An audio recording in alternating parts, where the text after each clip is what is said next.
I was going to give you a lab for tomorrow. I've changed my mind. We are going to do a lab tomorrow, but it's not going to be in your lab books. We're going to do a lab activity. You're all going to get an individualized sheet, and we're just going to practice making solutions. I'm going to give you some salt, some water, and I'm going to say, make a solution that is this concentrated. So you don't need to do a pre-lab for tomorrow. So we are going to be in the lab. Do come, in terms of having hair tied up and things like that, ready to do a lab, but you don't need to do a pre-lab for it. This one will be an out-of-lab book activity. Does that make sense? So you will be in the lab, but you don't have to worry about prepping it. Just because I'm going to make you all prepare different solutions, so it's easier to do that just by giving you a handout than anything else. Does that make sense? So tomorrow's going to be individualized. And at the end, you're going to hand in your solution, and I'm going to test it. And part of your mark is going to be if your solution is made right, which I'm quite excited about. But before we can do that, of course, we have to talk about orange juice. Again. Because we've discussed this. No pulp. Pulp is an abomination before God and man. Thank you. Yeah, that's fine. I mean, of course, everybody has the right to be correct and incorrect about something, and I totally respect that. For the final example. No, I know. I don't understand pulp, but I understand that people like it. For the final example, you should have given us like. Okay, so when we come back to it, I like my orange juice, less orange juice and more water. Right? We've discussed this. Now, in that process, we do something that instinctively we understand. I understand totally logically that if I want orange juice that is less concentrated, what can I do? Add water.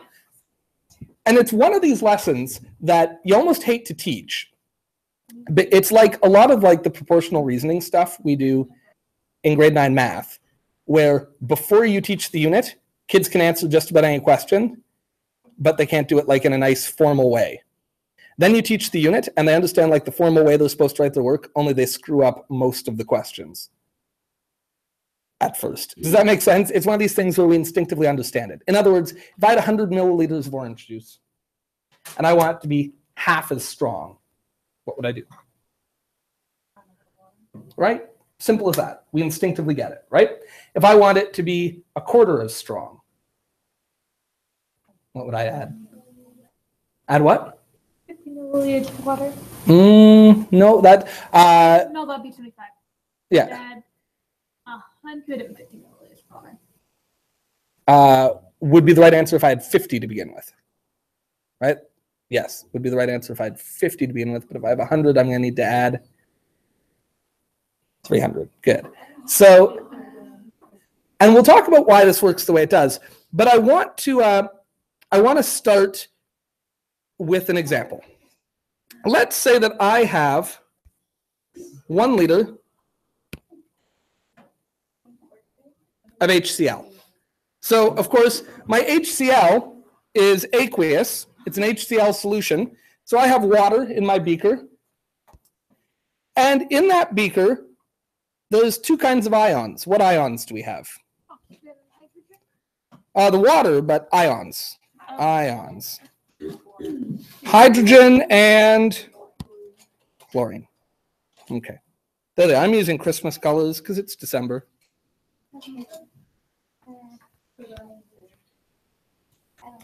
What? That's not really one. Just like a big bag. Okay, there we are. Christmas starts December. So we could take stock here. I have 1 liter of water. And how concentrated is this? 1 molar, which means what? In every liter there is 1 mole. So I have 1 mole of HCl, which of course means I have 1 mole of H ions and 1 mole of Cl ions. Does that make sense? And so if I wanted to know the concentration of HCl, it would just be what? How do we always calculate concentration? Yeah, sure. But absolutely. And concentration is defined as how much Moles per liter. moles per liter typically, though we're going to talk about other ways. Very good. How much solute divided by how much solvent, right? And so in this case, that's 1 mole per liter, right? And we can write that as 1 molar HCl. Everyone's comfortable with that? Now, if I took that exact same beaker and I pour a liter of water to it, what's going to happen? What's it going to look like on the right? Okay, in fact, it was 1 liter to begin with, now it's 2, so it should be twice as full, right? Like that. And now we have 2 liters of water. Now, I very carefully drew 5 hydrogens and 5 chlorines over here. So should I have 10 now? Why still the same? Thank you. Right, what did I add? I added water. Is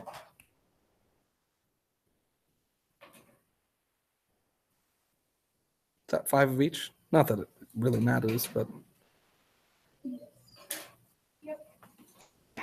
So now I have 2 liters of water.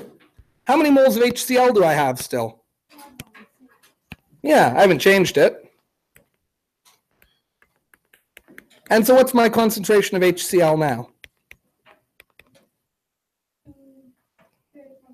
1 mole, but this time in how much volume?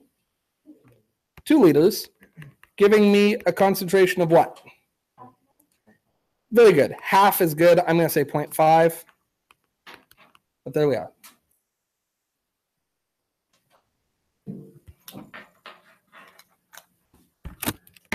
This process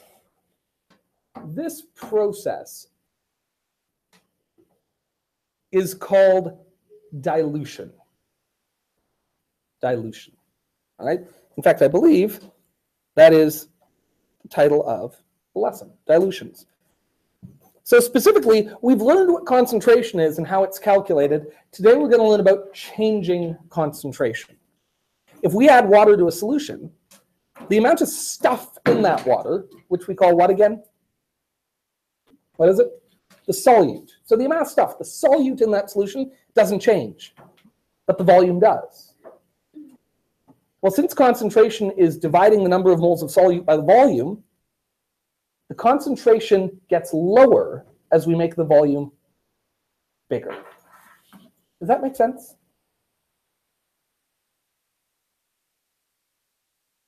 Okay. So the question is, we just solved this by drawing a picture, which works nicely for this question. A, am I going to want to draw a beaker and little dots every time I do a question like this? No, I'm not. But secondly, and this matters, I don't want to have to be visual every time. Could I solve this using dimensional analysis? Yeah, of course I could. Oh, I put a hint on that. You did. Geez, I was feeling whimsical when I made this note, apparently. Like the test. Except you didn't put closing bracket It's there. not sprinkled, so don't eat it. Oh, I'm a winner. Okay, so we could start a question like this just by saying this. Start with our initial concentration. What did I start off with? What kind of solution here?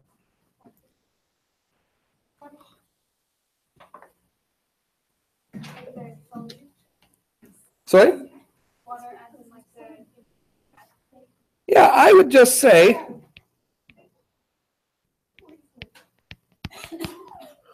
start with your initial concentration, the concentration we start at.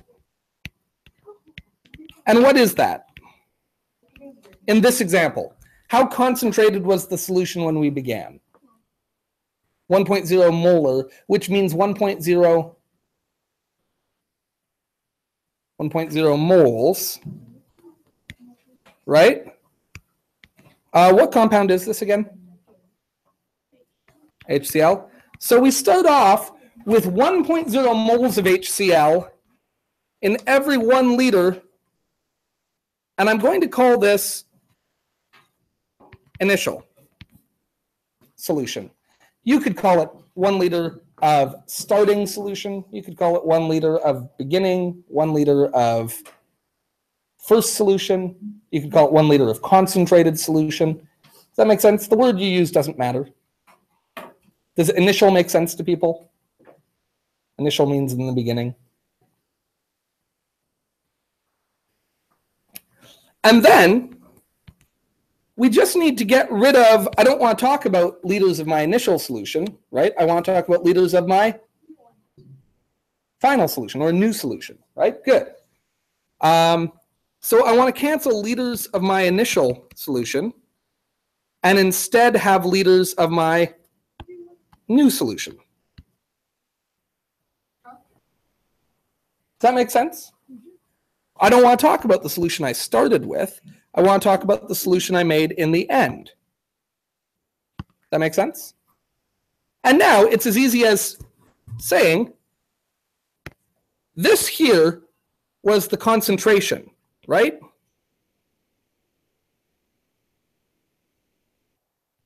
But here we're actually going to put the 2 volumes.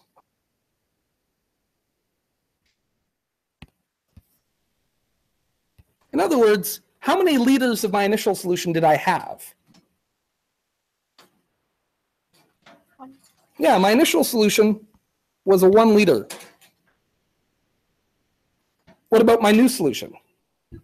2. That's it. And now we do that math. 1 times 1 is 1. Divided by 2 is 0.5. And what units do I have here? Moles of HCl for every liter of my new solution. And of course, I can just write that as 0.5 molar. On a side note, no, we are 1 sig fig because I only said 1 liter. So 1 sig fig is good. Of course. Questions about that? Does that make sense?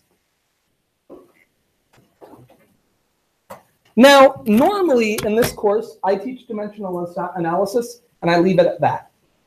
Because I think dimensional analysis is always a better way to approach these questions. I make an exception here for one reason.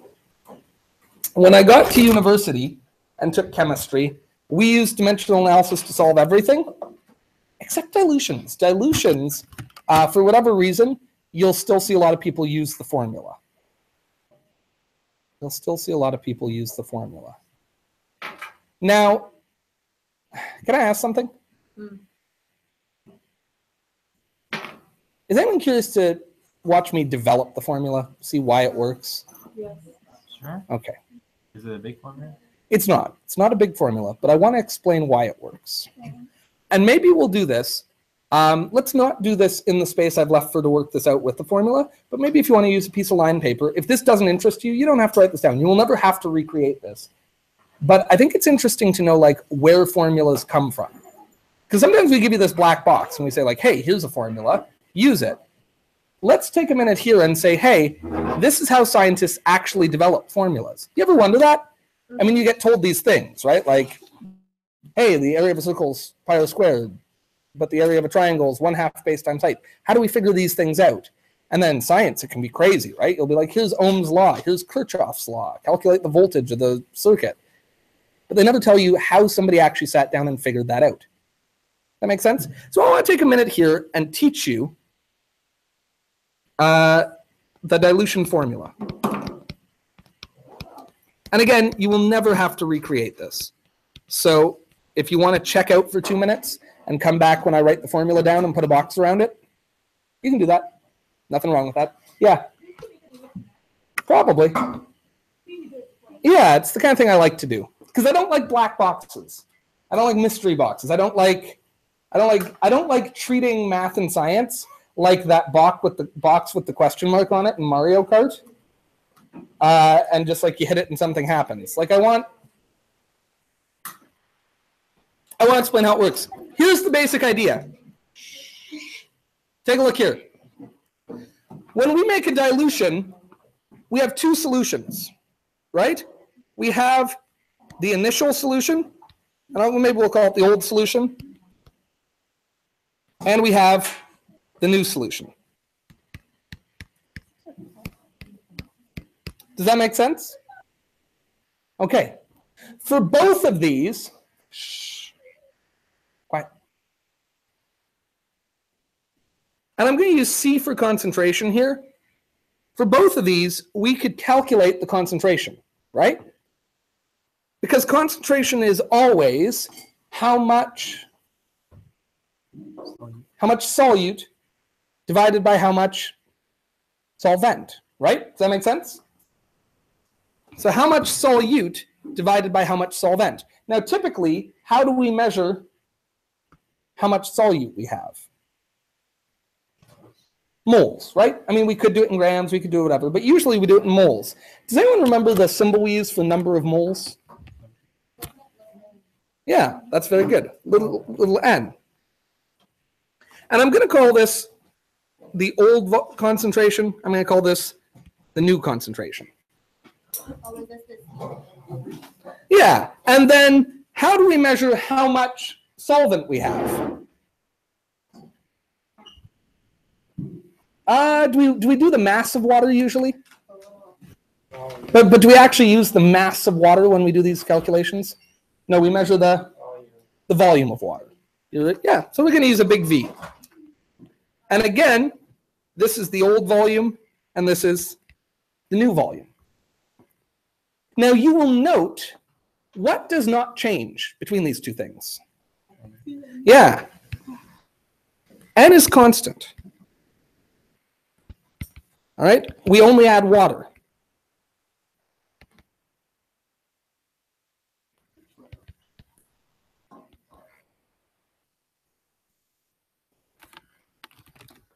So because we only add water, the concentration will change. So there's a new and an old concentration. The volume will change. There's a new and an old volume. But N, the number of moles, the amount of stuff we've actually dissolved, that's constant. That doesn't change. Now here is where somebody might go, okay, what do I do with this? But a scientist who also has a bit of training in math would think, okay, these both contain a constant that is the same. They contain a constant that is the same. Let's solve both of these equations so that it is written in terms of that constant. In other words, let's make both of these equations not say C equals, but let's have them both say N equals. Does that make sense? This is how a mathematician would approach this. So if I wanted to look first at this one on the left, if I want to get N by itself, what should I move? Well, C and N aren't on the same side right now. So I want to move V. Specifically, how am I going to get rid of V? Right now it's N divided by V. Yeah, so I'm going to take this and I'm going to multiply it by the old V, the old volume, the starting volume. It does kind of look like Vold, doesn't it? I like to think that was Voldemort's like high school nickname, possibly Voldy. Now what I do to one side of an equation, I have to do to the other. So we're also going to multiply this by the old volume. And what do I end up with over here?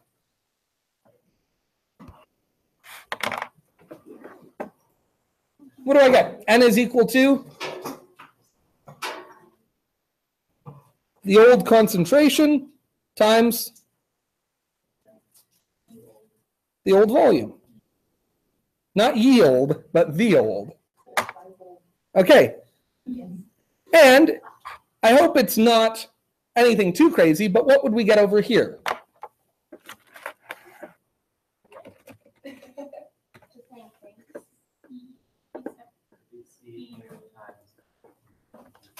Yeah, so again, here, if I'm going to solve this, I should have put times the new volume, and on this side I will have to put times the new volume, and I will end up with n being equal to what?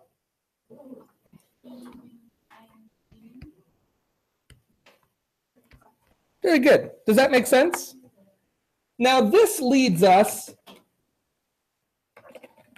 to an old fountain of wisdom. Specifically, a fellow named Euclid. Euclid was Greek. He was a mathematician and a philosopher, and he has a famous text called Principia Geometrica, the Principles of Geometry, in which he lays out geometric proofs that we still use today.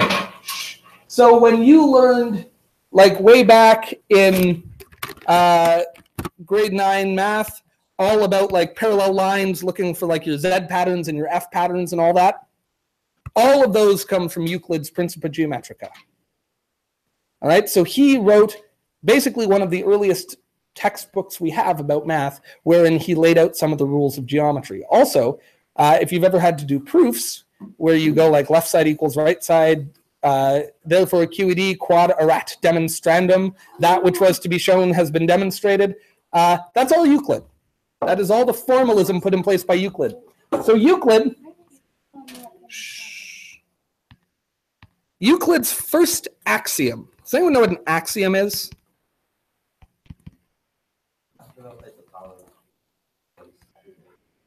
Sorry? Not the axis, not Germany, Japan, and Italy at first until not Italy. But an axiom. An axiom is like a truism. It's a principle on which you can base something. It's something that's true. So Euclid's first axiom in Principia Geometrica was he said two things equal to the same thing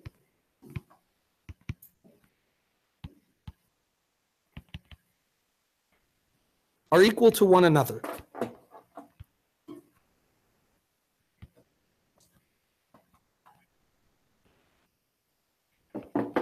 There's a great moment in Steven Spielberg's film Lincoln where Abraham Lincoln uses this and the scriptural quote that all men are created in the image of God as a defense of the 13th Amendment, that slavery should be abolished, which is quite stirring and clever.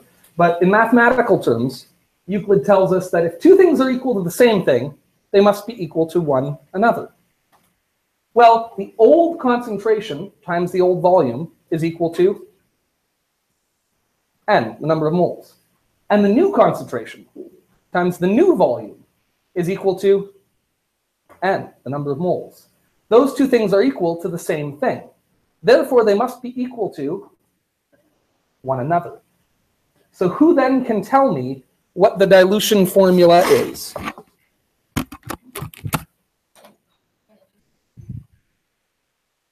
Two things that are equal to the same thing are equal to one another. So what is our dilution formula that we're going to use?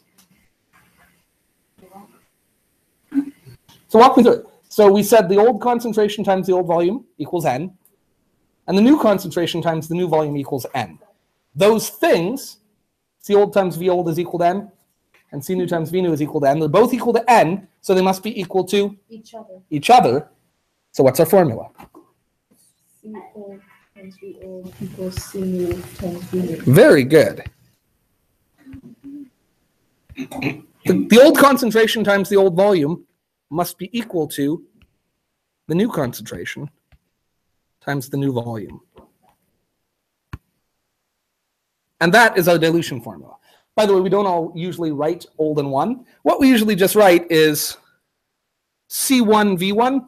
So the concentration of the first solution times the volume of the first solution is equal to C2 V2. Sometimes you will see it written as CI VI is equal to CF VF for initial concentration times initial volume is equal to final concentration times final volume. To be honest, I don't use any of them. I do dimensional analysis. But if and when I do use them, I would probably write it this way. Just 1 and 2. Does that make sense? Isn't that kind of fun to actually go through and ask where does an equation come from? I think there's a lot of virtue in not just having an equation to work with, but to really understanding the nuts and bolts of it, to really understand how it is this equation comes to be. Now, to be clear, if you're going to use the equation to solve things, then you're going to be inevitably doing some algebra. Right? Dimensional analysis is a lot of things, but it's not algebra. Right? You just line stuff up and you multiply and divide. If you're going to use this, you do have to do a little bit of algebra. So the choice is yours. Again, I'll tell you my choice. Dimensional analysis all the time, every time. But I present both to you here because you will find that even in like a university chemistry setting, so is there an equation I can use to solve this if I don't mention dimensional analysis? Presumably the word like should be there. If I don't. Actually, you know what? I like it better that way. Listen, if I don't dimensional analysis, what can I do? I used to have a student who would say, Mr. Landau, I just don't math well. And I was so incredibly charming. She was so funny. She'd just say, I just don't think I can math today. I'd say, okay. But can we do math? So, excuse the interruption. Yes. Hi, is Steve Rutherford and Ireland Fitzgerald in class? Ireland Fitzgerald is. Okay, could Ireland come down to the library, please? To which? Library. Yes. Okay, thanks so much. Yes, she's on her way. I did not either. Okay, so if we want to, we can use our formula C1V1 equals C2V2, and we can solve this question. And now, if you're going to use a formula, then you've got to do the old, what do they, in grade 9, did you have teacher do like the grasp method, given, required, blah, blah, blah? Does that sound familiar? Anyone have a teacher who did that? Don't worry about it.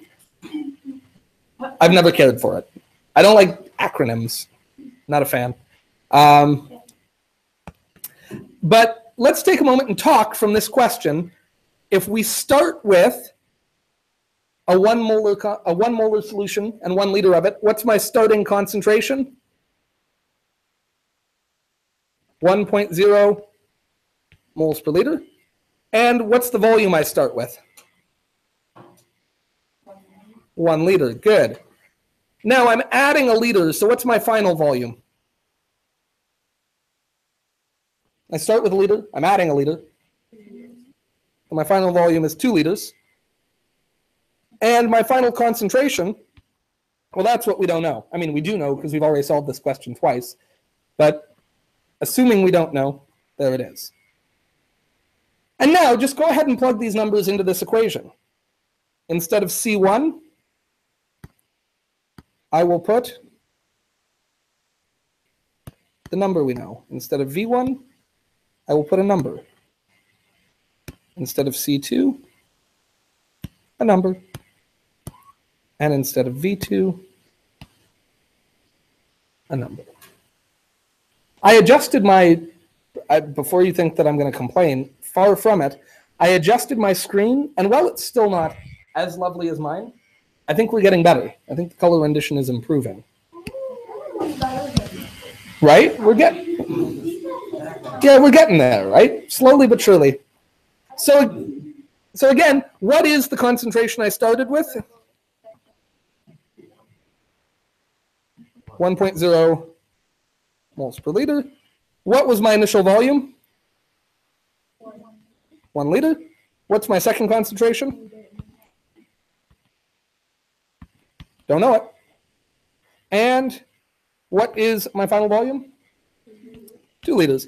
And now this is elementary. If I want to get my final concentration by itself, what do I do? Yeah, so what do I need to move? The 2 liters. So I can divide this side by 2 liters. And what I do to one side, I of course have to do to the other. Those will cancel. And of course, my second concentration ends up being 1 times 1 divided by 2, which is, sorry, 0.5. And if we look, liters cancels with liters, but I still have moles per liter. So my unit will be moles per liter. I leave it to you to decide what's easier.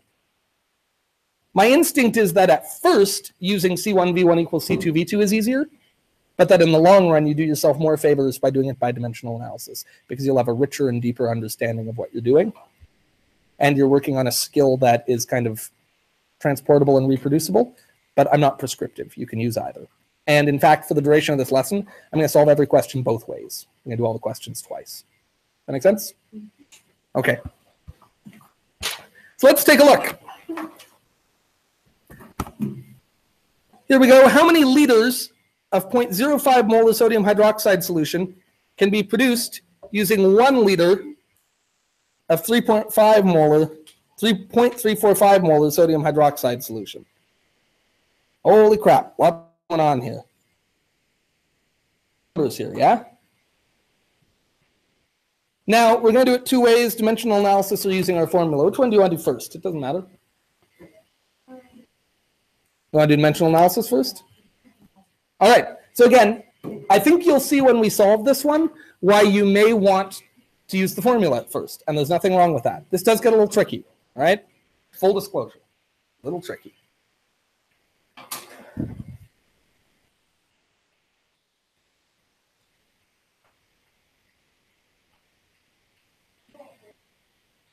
Sorry?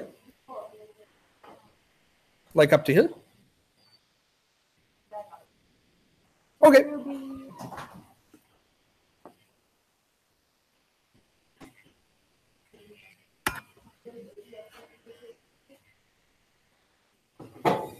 Oh, Ruby, they just paged to the library. Yeah, I know. Have you been? No, I have to go right now. Oh, okay. Perfect. Okay. So what information do we want to start with here?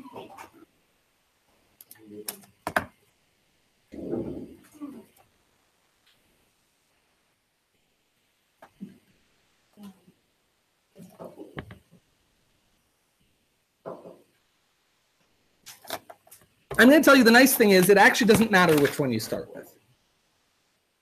But keep in mind that we want our final answer to be liters of the new stuff, right? It's going to be some number of liters of the new stuff. I would say start doing your math the same way you actually start in real life. It is always good if the dimensional analysis we do follows the same process that we would actually follow if we were physically doing it. So what solution here do I start with?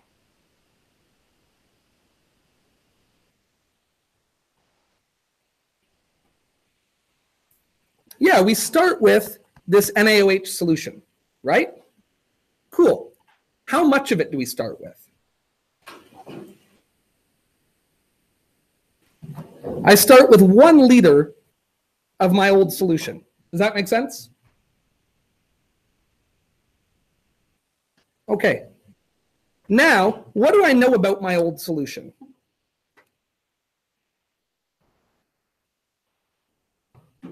What do I know about my old solution? I know I started with 1 liter of it. I've used that information. What else do I know about my old solution?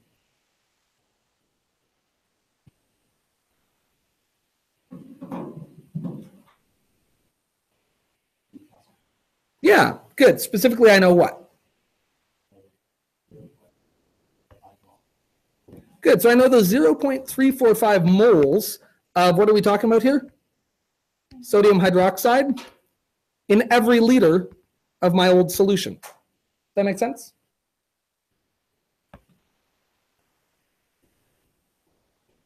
If I stopped calculating now, what would I know? What cancels and what would I know?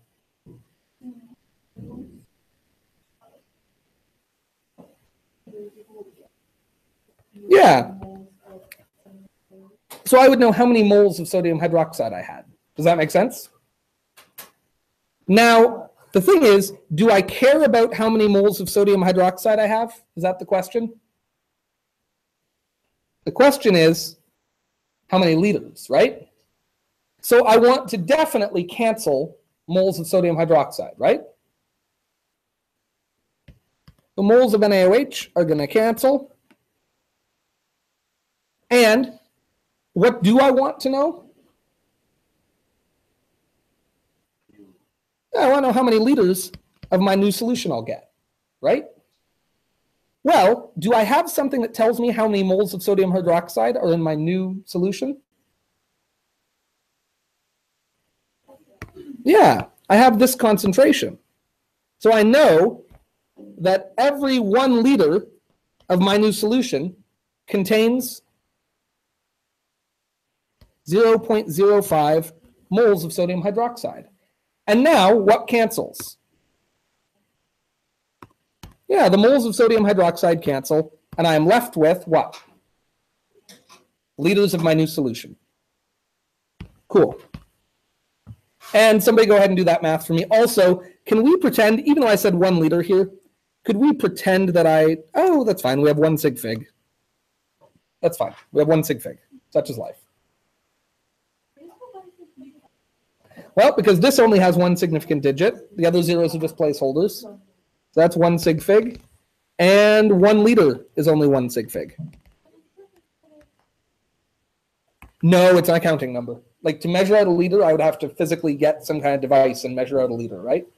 So no, that's now like moles per liter, that 1 liter would have infinite sig figs because we're talking about an imaginary liter, right? When we do concentration. But here I'm actually saying, hey, I've measured a liter of this thing out. What do we get? 7? 7 liters of new solution. Now again, when you first start to do these questions with dimensional analysis, to be honest, they're a little brain bendy. Whereas you're going to see using the formula, we just go like boom, boom, boom. Which is why, believe me when I tell you, you may just want to say, when I do dilutions, I'm going to use the formula every time. No shame in that. That works. If you want to challenge yourself to really up your chemistry skills, if you think like, hey, I'd really like, and not even chemistry skills, so much as the skill of putting math into science, then I would encourage you to do the dimensional analysis. But there's no shame in just breaking out the formula. And I'm making it sound negative. It's not negative.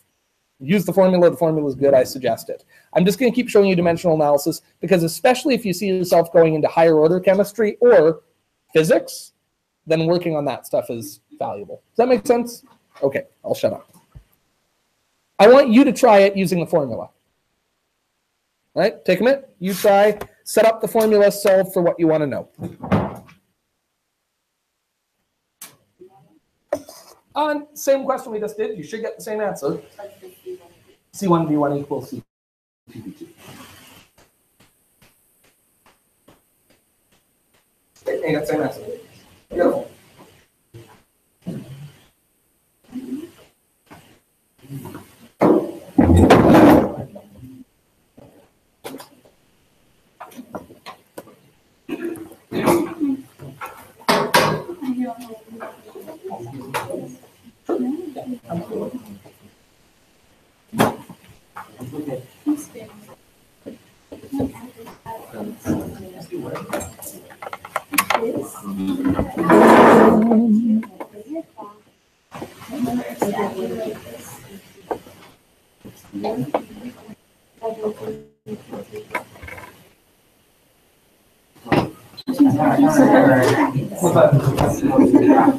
I don't know where it is.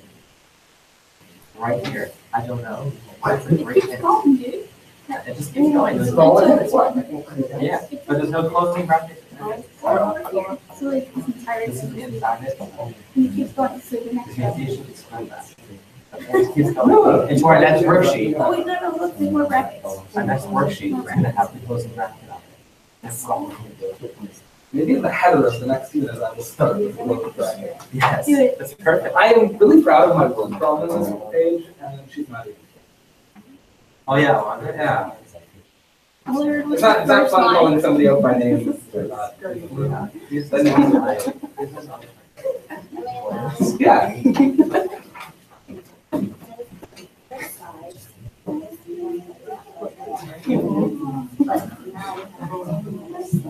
So let's take a look. So the starting concentration. Which one should you start?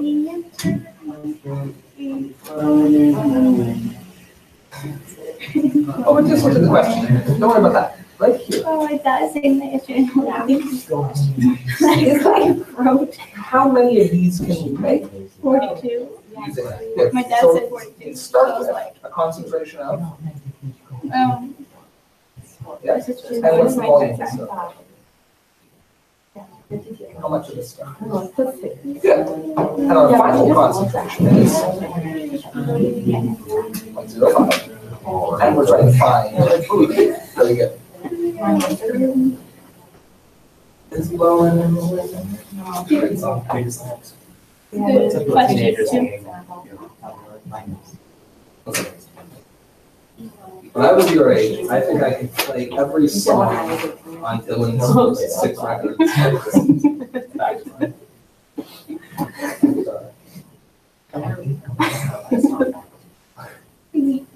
Like I want to learn a song. I want to literally learn a song. when I was in a very poor and pathetic band, and when I say poor, I mean musically poor. But I remember we recorded guitar solos. We thought it was so cool. It was doubled with a guitar playing backwards. So flipped it, and then learned to play along with that. That actually was kind of cool. It was probably the closest thing to cool we ever did.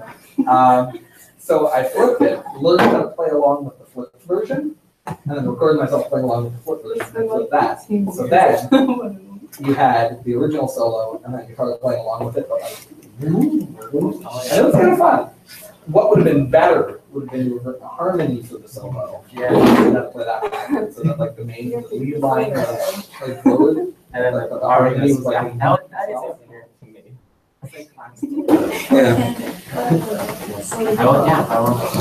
I wasn't a good enough guitarist then, and I was better then than I am now, to come up with a clever harmony for a guitar solo. But I leave you with that task, and I'll help you record it.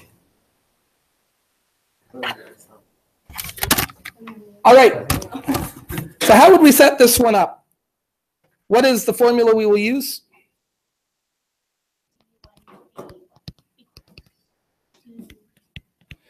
Very good. And what is our initial concentration? What concentration do we start with? Is that true? Is that the stuff we start with? Or is that the stuff we're making? Now, here's the deal. Mathematically, if you're consistent, it doesn't actually matter which one you call which. But it's good to, in other words, as long as you are consistent, even if you call the starting one 1 or 2 and the ending one 1, the math's going to work. But just because, again, it's good to tie our math to what we're physically doing, we start with what concentration? 3, 4, 5. I'm going to call that molar.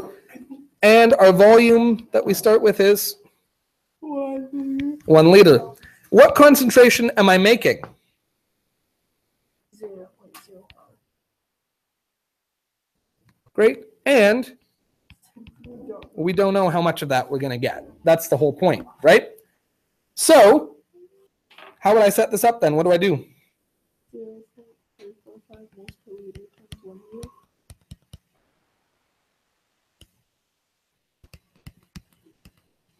Equals? 0.05 moles per liter times V2. Good. It makes me feel crazy if my equal signs aren't lined up. Does Cleves freak out about that?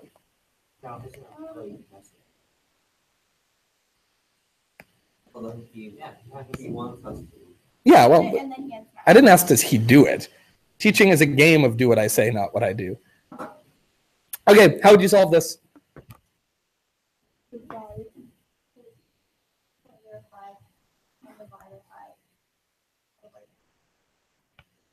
So I'm dividing it like that. And then what do I do over here? The same thing. Great. And when I do that, we should get 7 as well. We get V2 is equal to 6.9. And how many sig figs do we have? 1. So our answer is 7. Good. Good. Okay, now I want to keep something in mind.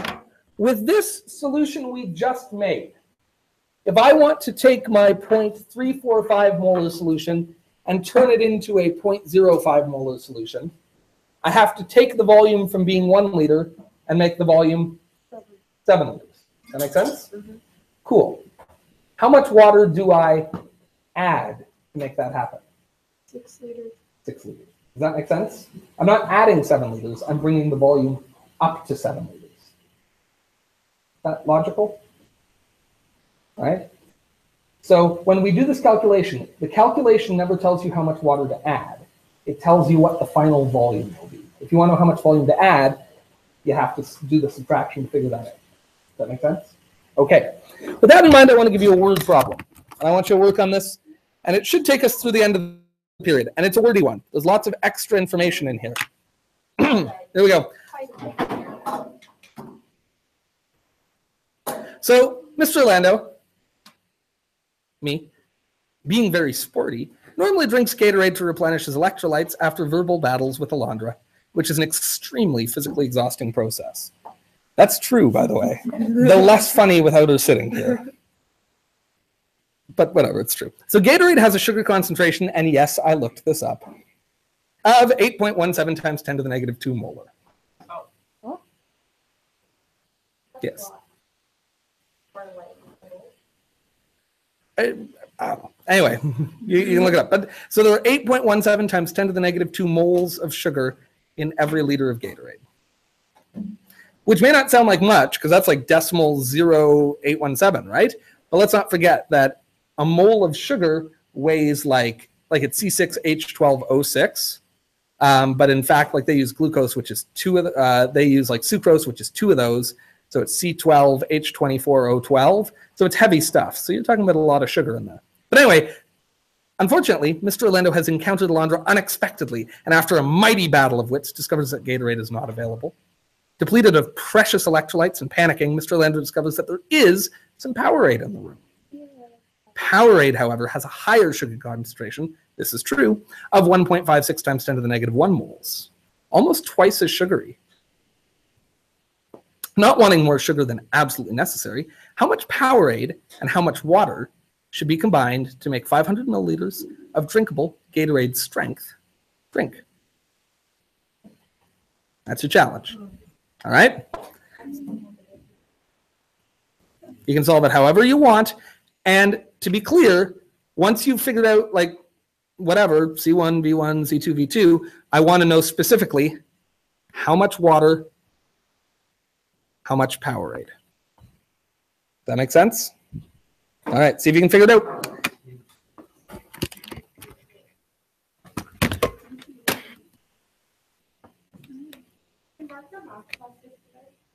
No, after class run. So I'm not gonna.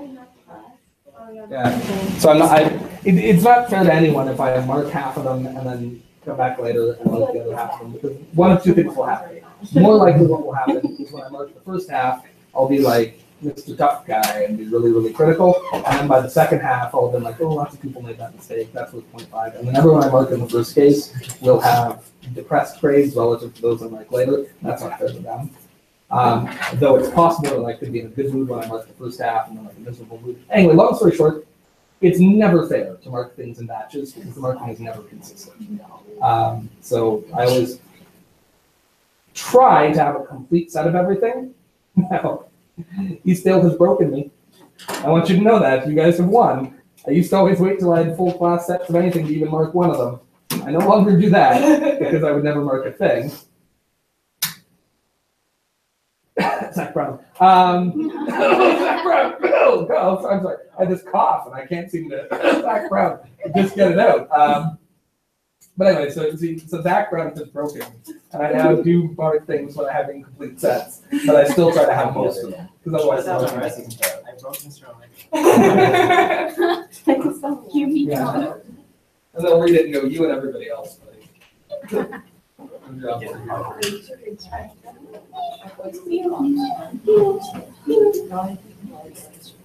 I can do it.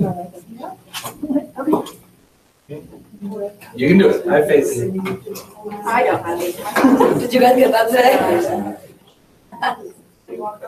Oh, I should mention. Actually, I won't. I'll let you figure it out. Mention. No. Why? Like, sure. Or like, I heard the most interesting thing about you. See that? Yeah. No. You're one of those. I am not at all. Ow. Good. Lots of words. Lots of words, yeah. Lots of words, but there's not actually many numbers in it. So focus on the numbers. And use a highlighter. Highlighters are your friend. Highlighters are not my friends, but I have a habit of highlighting the wrong line. What is that? Because life is wordy sometimes.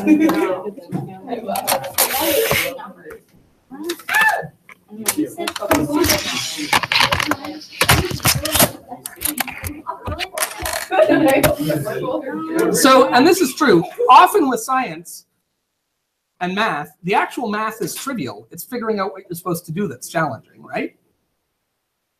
There you have it.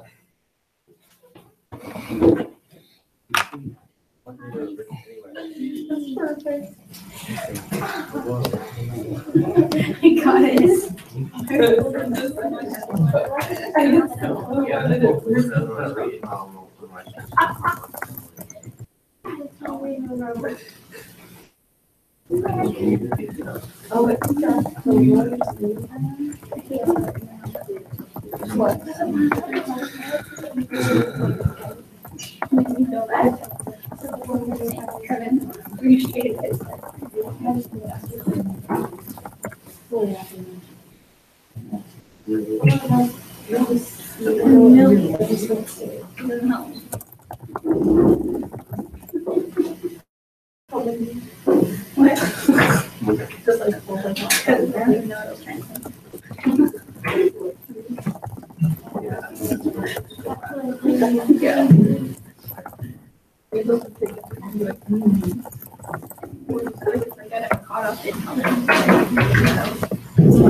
Oh, that was.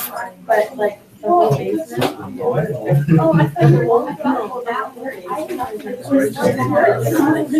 Both.